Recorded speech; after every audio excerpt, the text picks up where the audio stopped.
Welcome, everyone, to a special 2001 Softball National Championship edition of Inside the Huddle. I'm Tom Caudell, and joining me today is Muskingum assistant coach from the 2001 National Championship team, Sandra Sanford. Coach, welcome to Inside the Huddle. Thanks so much for having me, Tom. You know, Coach, again, thank you so much for taking time to talk. It's hard to believe it's been 20 years since the softball team won the national championship, the first ever team championship national-wise here at the university. Congratulations on that. And I'm looking forward to us talking and reminiscing about how that whole season transpired 20 years ago. 20 years. Hard to believe, isn't it? Yes. Long time. You know, Coach, talk to me about what it was like coming to Muskingum and working with Coach Newberry. When I first heard about the opening at Muskingum, I didn't know much about Division III at that point, coming from playing at Division I, and it had an education program, and that's what I was looking for. I was looking for a master's degree in a graduate assistant position, and I started digging in a little bit about Muskingum and quickly learned what a prominent program it was. So when I applied, I didn't hear back. Come to find out, they were in tournament time at the time. And then Coach Newberry also shared with me after she hired me that she kind of tossed my resume aside because she didn't think I was really a serious applicant because I had come from Division I. So it was kind of a fun relationship from the get-go as far as how I got hired there. Yeah, I've been talking to some players on the team throughout this video series and talking about the differences between Coach Newberry, Coach Wells, yourself. How would you describe all three of your coaching styles and how they were different and how ultimately they created a very special dynamic? You know, for a program to be successful, so many things have to come together. And, you know, I remember talking to Coach Newberry about this a lot, that, you know, things really have to fall into place in you know, all the puzzle pieces have to come together. And I think that's really what happened for us. But from a coaching staff perspective, we really balanced each other, which is, you know, from having had experience as a head coach and hiring assistants over the years, after I left Muskingum, having, you know, good assistants is just so crucial because the head coach role is such a focused position. And when you can comfortably and trustfully share some of those responsibilities, which is not an easy thing. And for those of us who knew Coach Newberry, not an easy thing for her to hand over stuff. So, you know, I was in my second year there when we won it. She and I had established a great relationship of trust and camaraderie, really. So our relationships, John and Coach Newberry and myself, it was a great balance. Coach Newberry was Coach Newberry, and she led the charge in her way. John was such a gentle soul and had a great way with the girls. And I, you know, found my way in the middle somewhere there. So it really worked for us. Yeah, Coach Newberry, a legend, obviously in the coaching world for various sports, but also off the field in the classroom, in life itself. When you were done working with Coach Newberry, I know you two maintained a really close relationship. What kind of life lessons did you learn in your 2 years working with Coach Newberry? You know, Coach Newberry was the kind of person, you know, I worked well for her and with her because I had coaches like her that coached me, and my father was, you know, had a similar approach to things growing up. So it worked. It worked for me and it worked for her. Life lesson wise, you know, Coach Newberry is the reason why I was able to get a head coaching position shortly after leaving Muskingum. She believed in me. She was very well respected, obviously, in the coaching world, very well known. And so when I left Muskingum and had Muskingum on my resume, Muskingum softball, people took notice. And when they called Coach Newberry, you know, as far as a reference, and she would say to them, in her own way, this won't surprise folks that knew her, how she talked to a gentleman that ended up being my mentor at Allegheny College. His name's Larry Lee, who hired me. What she said to Larry was, "You'd be stupid not to hire her." Right. So that's a great Coach Newberry quote, right, in her own way. And what a great compliment. Right. But you know, learning from her, just tenacity in life. You know, she lived her life very disciplined, whether it was building her house or her faith, and the people, the friends that she had in her life. So very tenacious and loyal, and certainly respecting the people around you and respecting the game. She was a mentor of mine, and there are times even now, quite often actually, that I think about her and wish I could call her. I still have her phone number in my phone, so sometimes I'll be scrolling through and I'll see her name. But I wish she were still here, to be a mentor to me, on a day-to-day basis, because I certainly miss her, and I miss that.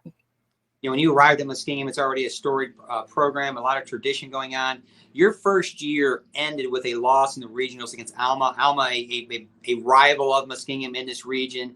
How did the staff look after that loss and think about the next steps to get ready for next year? Frankly, that loss was a big one. There were a lot of expectations internally for that year with who we had, and certainly, externally from our fans, and certainly the school community, I'm sure. So after that loss, we were heading into the next season. I think we all knew we were going to be decently strong, as we always were. But the internal expectations, frankly, weren't that lofty, for that season. So you're graduating one of the best pitchers of all time, college softball. You go through the non-traditional season. You're getting ready to head to Florida, or actually the leadoff classic to start. What were your thoughts then after you'd seen the team for a little while, practiced with them? Did you think this team could be a team that could go further? So let me just take you back for a second. So as I say that, the year that we lost in 2000 in regionals, there was a game against a doubleheader against Mount Union. And, of course, Jen Segner was our ace. And Jen Segner could only be there for the first game. She had a family member getting married or something like that. So here we were in that moment, right, in 2000, thinking, oh, gosh, this is a big game for us. It's a big OAC game, standings, all that. And Danny Kiefer had to pitch that game. And the second game of that doubleheader against Mount Union at Mount Union. And Danny came in and did phenomenal. I mean, she did phenomenal, and we won. So I think there was a piece of us that said, okay, because Danny hadn't gotten any time, hardly any time up to that point of the 2001 season. So as we started the season, just trying to see how we were going to shake out and really where we were going to land as far as, we would have a pretty good season like we always did, but kind of where that was going to go. Going to the leadoff classic, I talked Coach Newberry into doing that, going to that tournament. And I said, listen, if let's go. If we're going to play the big boys, let's go. It was a brand new thing at that point. And I talked her into us going. So for us to have the kind of outing that we had there, I left there a little bit with my tail between my legs, because I felt like it was my doing. But we played those big boy teams, and it showed us where we were and what we needed to do. And I think the girls decided, you know what, like, we know where we have to go, and let's work towards that. And speaking of leadoff classic, the Muskies dropped the first 3 games of that season. It wasn't pretty, Tom. It wasn't pretty. What was the message to the team at the end of that third game?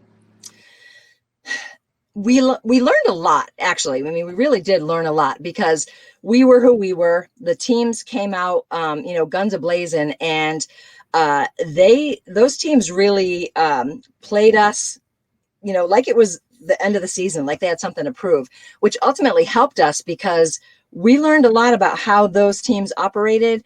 We learned a lot about, defensively, some different things that we were going to need to do, because they showed us a lot. They showed us a lot of their stuff right out of the gates, again, which ended up being good for us. So we lost those first 3 games. I think our girls really said, this does not feel good. This is not who we want to be, and really kind of geared up to do some work. You geared up, you rattle off 11 straight wins after that, and then a doubleheader loss at Denison, and then the bigger one, maybe even a conference loss, the first one over 2 years, to Baldwin-Wallace. In between that doubleheader of Baldwin-Wallace, what was the talk to the team?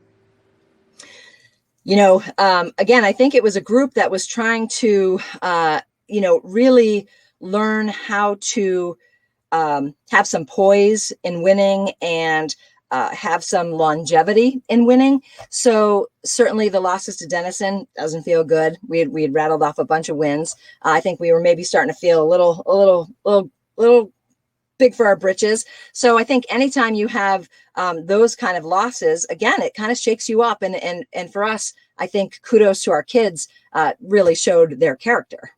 You're approaching the mid part of the year now. Did the staff, did you start thinking that this team could be special, could make a run further than you thought?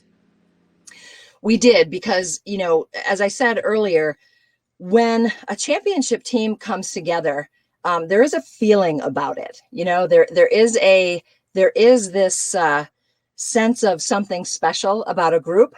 And, no matter you may think you have it, you may plan to have it, but sometimes, the stars just align and things happen. So we had a lot of great leadership. We had 6 seniors on the team. We had freshmen that were in the lineup. So, there was that, but there is something to be said for senior leadership and creating a real championship culture. And we had that. Softball game days are always a special day. How did the staff prepare for game days? We did a lot of work. We did a lot of scouting if we could. We did a lot of, we made phone calls to see if we could, find out some things about some other teams. We certainly, especially in conference, teams, and and the OAC had some coaches that had been there for a really long time. So you know really what they're going to bring. But depending on the pitchers that we knew we were going to face, we had different, drills that we would do to prepare for certain pitchers. It was always about the mental toughness with us, with practice and a focused practice. And Coach Newberry brought that every single day. There were no, loose and not necessarily loose, but there were no practices that were like, just come in, we'll just have a little fun today. Well, we had fun because it was a good group, but it was always focused, very, very focused practices. Once the OAC tournament hits, it's like a different type. It's a different climate now, because what's at stake is the automatic bid to the NCAA tournament. How did that change for the coaching staff? What was different about the OAC tournament game day environment as compared to the rest of the season? Every OAC game for us in regular season was a big deal because, as you said, the automatic bid was a huge deal getting into the NCAA tournament. So for Muskingum, though, the OAC tournament was always just such a fun time because of the fan support that we had. The fan support that we had from longtime community members, from faculty and staff, from the students. Something I always remember about playing at Muskingum is, the guys would bring their couches out from the dorms next door in left field, and they would be out there having a good old time. And there would be, 25, 30, 40 people out there just hanging out in that little corner. And then, of course, all the stands were filled all the older folks from the town that were, big fans of Coach Newberry's and our program. So just a really fun atmosphere. We had a ton of support. It was, people like to see teams win, and we won, and it was always a really good time. I remember some of those days in the early 2000s with the students in left field. If you were the left fielder for the opposing team, might have been a little rough for you. But the other part was the Muskie Snack Shack, probably the best concession food you'd ever find. Absolutely, because of the community people who stepped forward. I learned a lot about Midwest food from the Snack Shack. But, I came from the East Coast. I learned a lot about, different stuff that you guys ate out there. So definitely Snack Shack, big deal. Good stuff. So you win the OAC tournament, you get the automatic bid. Denison is going to be the host of the regional. So there's a team that swept Muskies earlier. Ultimately, also when the bracket came out, Alma's sitting there in the first game facing across Muskingum. How did that feel, knowing you're going to a regional with a team A that had beat you during the year, and then or B, Alma's right there, the team that's knocked you out of the regionals 2 years in a row?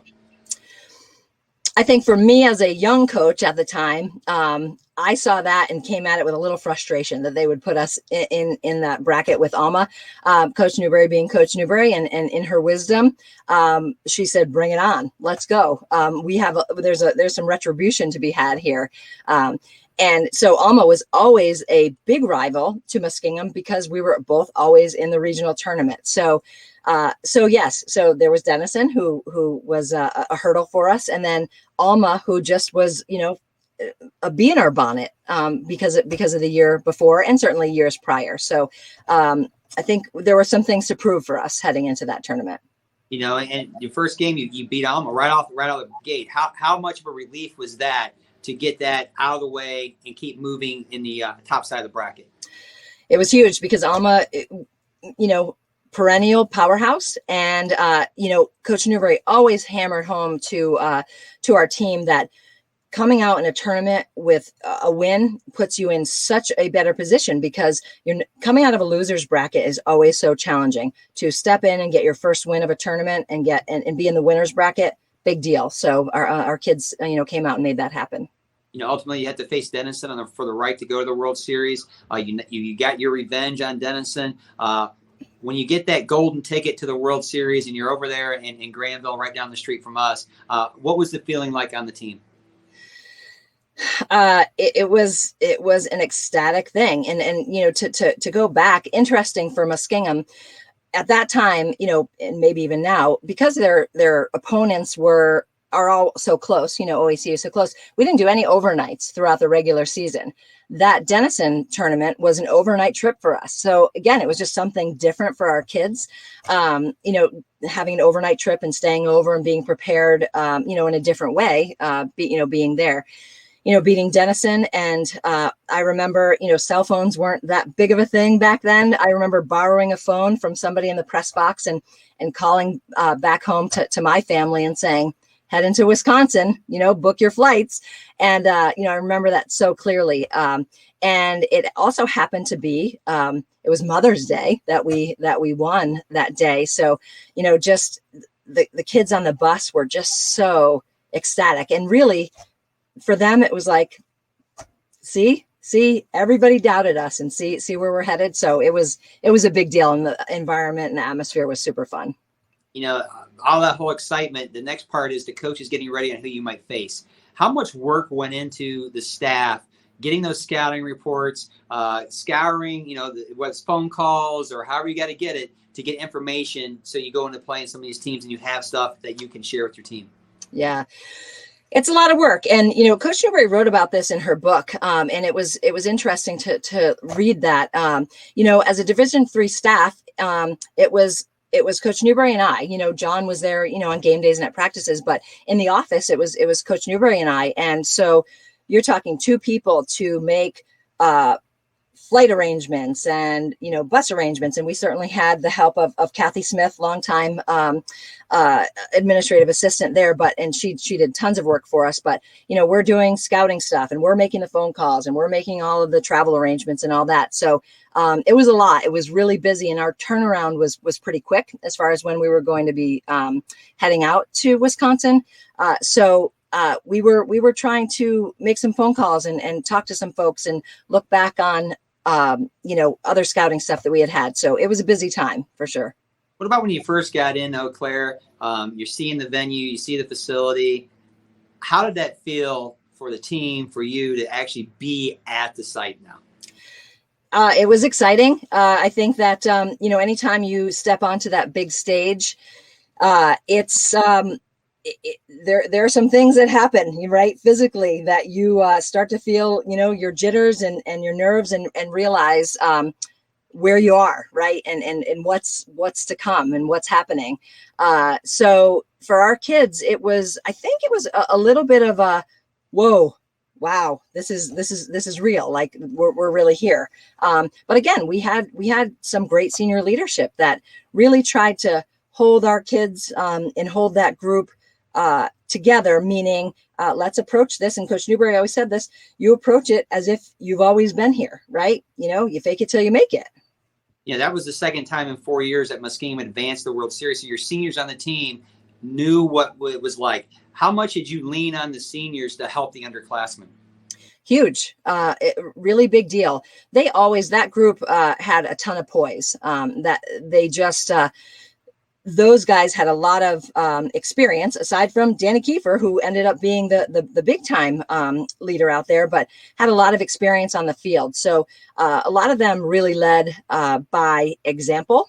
Danny Kiefer was a very vocal leader, and she had to step into that role really her senior year, but they were leaders by example. So I think the younger kids just followed their lead and kind of felt their poise and just took that on. You said earlier, Coach, that Coach Newberry said the easiest path when you're in a tournament format is to win. Stay winning. You open the World Series with a 3-1 win against William Patterson. Had to be a relief. First game, you get a win.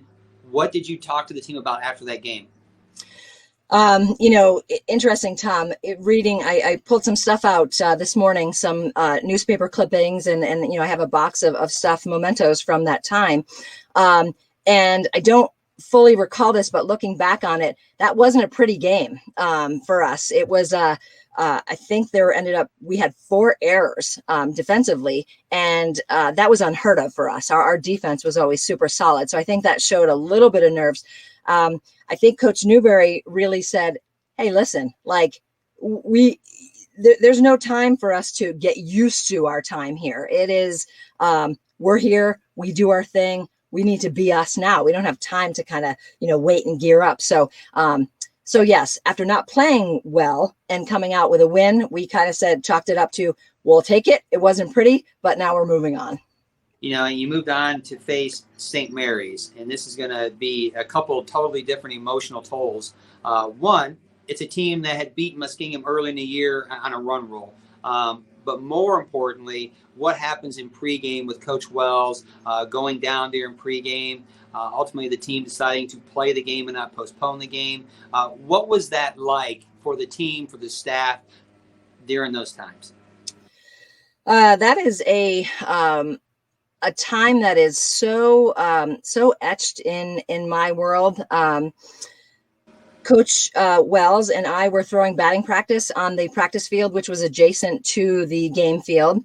And so we were going through our kids and throwing BP.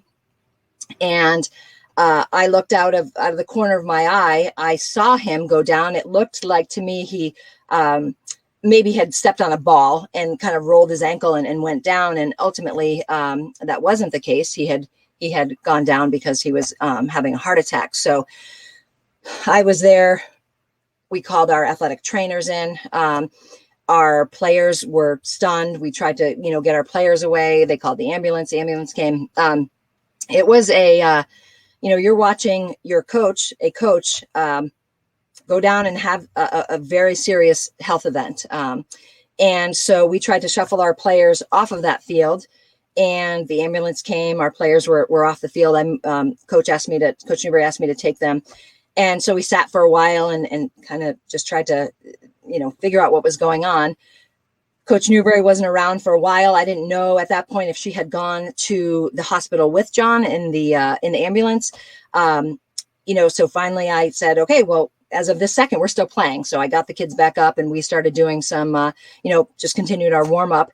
It was a long time. Coach Newberry eventually came back, and the NCAA did they said, listen, you don't have to play. You can, you guys as a team decide, or coach decide, if you want to postpone, we'll do that.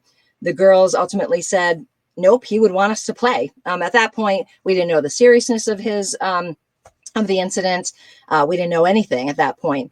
The girls said, we want to play. John would want us to play. And that's what we did. So the girls at that point didn't know that he had died, but he had passed away. Just an incredible amount of focus going into that game then, not knowing the outcome yet of Coach Wells. But the team goes on to beat St. Mary's, a team that you had lost to earlier in the year. And now you're one step closer to the ultimate goal, which is a championship. What was it like after that game when the team found out that Coach Wells had passed away? I think in their hearts, I think they knew that had happened, that he had passed away. That hadn't been confirmed until after the game. It was a sad time. Those, you're talking 18 to 22-year-old kids, and they are managing to deal with the death of somebody that's very close to them in that arena. Somebody that's working with them to help them achieve a goal. And so it was an emotional time for all of us. And again, kudos to those players, because and I think, again, it goes back to that senior leadership. Those guys were sad and they were upset. Danny Kiefer being, super close to John because he was her pitching coach. They set the example and said, listen, we're going to do this for him. This is a goal we have for ourselves, and we're going to keep plugging. The next opponent up for the Muskies was Central Iowa, another perennial power in Division III for softball. And you get through the Dutch out there. I mean, what was it like at the end of that game, and knowing now you're one game away from a national championship? Yeah. Playing that game, to be frank with you, there was something around and with us. Maybe it was John looking after us. Maybe it was just the tenacity of those kids and the preparation that Coach Newberry and our staff had taught them, as far as your mental toughness. You certainly don't think that mental toughness is going to be used to manage the death of one of your coaches on the biggest stage that you'll ever play on. But it did. And there was something that was special, and there was something that was focused about that group. And I felt we were a little unstoppable at that point. I tell you, Coach, when I've talked to some of the other players, they used the word divine intervention, that they felt that there was something there. So let's talk about this. What are you doing now? You're one game away from the national championship. Let's go to that game. Let's go to the fourth inning of that game. How big is that fourth inning for the Muskies with a swing of the bat? Shelly Manson with a swing of the bat, Jen Shea. It goes from a 0-0 game to a 3-0 lead for the Muskies. Tom, I read back about that this morning. You saying it right now, I just got full body chills, and it was exactly they were back-to-back pitches, Tom. So Shelly gets up and hits a home run, 2-run home run. A big deal, right? That's awesome. I'm getting chills just even talking about it. Jen Shea, she's a freshman. What a super kid. She's like the greatest kid. She's a freshman right fielder. She gets up there. The next pitch hits one. Same spot. I mean, dead center, same spot. And so it was, again, those kids had something in them that it was we're going to get this done. And, people didn't think we deserved to be here. And, look at us now. We're making this happen. It was really something to be a part of. I tell you, when I talked to Jen earlier, Jen remembers that crystal clear too. And she's like, I was still celebrating Shelly's home run. Yeah. But when I was at the plate, I wasn't even thinking about anything. And next thing I know, I had a home run. She goes, and it's like, whoa, what just happened? It's like unreal, like such a moment. The Muskies take a 4-1 lead into the seventh, 3 outs away now from a national championship. What are the nerves like for the coaches? What is said to the players to finish this game out? So I was a young coach, so I was trying to be very poised myself. I was shaking in my boots for sure. Coach Newberry was Coach Newberry, and she was, as tough as nails and stoic and all of that. Again, another memory that I have is Megan Monsman making that last out.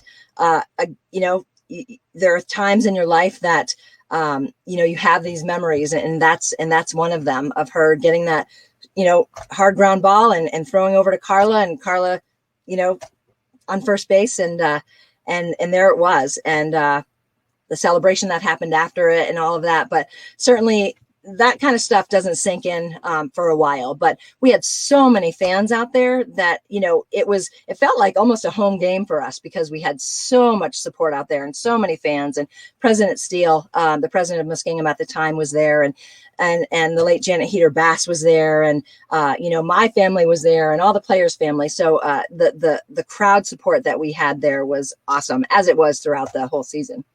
You win the national championship. Was there a point in time after the national championship that it starts to sink in really what this team just accomplished, not just throughout the year, but at the World Series, facing the tragedy with Coach Wells?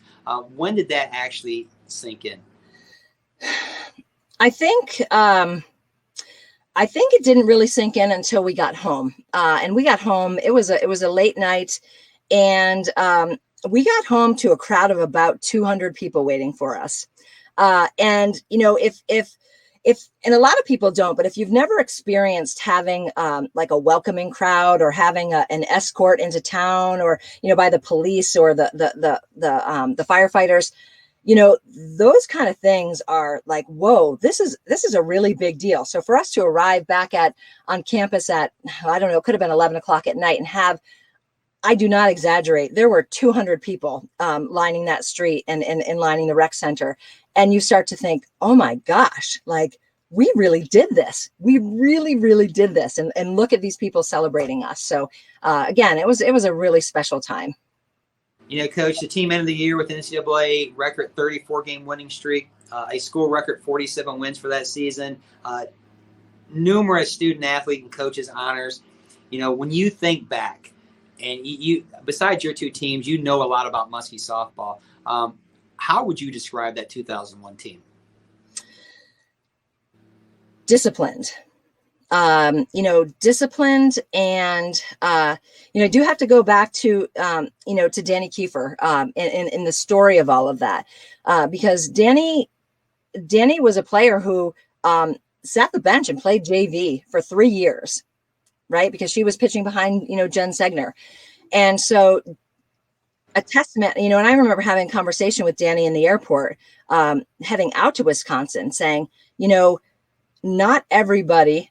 Very few kids would, kind of, take it on the chin like you did for that long, saying, I know I can do this. I know I can do this. I just need a shot, and to wait it out. And, for her to have gotten her shot, right. And the kind of pitcher she wasn't a power pitcher. So she had to have those players behind her, and the phenomenal defense that we had, the leadership that we had. It was really, just a great match for her to be able to enter that stage at that time. So they were a great group. They were fun. They, not everybody could have played for Coach Newberry. She's the kind of coach that, you either play for her or you don't. There's no middle ground. So she was who she was, and expected a lot and had high expectations, and you either met those or you hit the road. So all those kids that were there for however long they were there and played for her knew what she was about, and you rise to the occasion or you pack your bags. And so those kids clearly were the kind of players that could have that kind of mental toughness to play for her and play for that program. Coach, this time has been awesome. I appreciate you taking the time to take us back to the 2001. While we were doing the interview, I'm getting chills here and remembering things. I had the pleasure of working with Coach Newberry for a number of years and being with softball down to numerous World Series. But I really appreciate you taking the time, taking us back, and reliving the day that the Muskingum softball team won the university's first ever team national championship. Sure thing, Tom. My pleasure. All right, Coach. Thanks a lot. Go Muskies. Okay. Thanks, Tom. All right.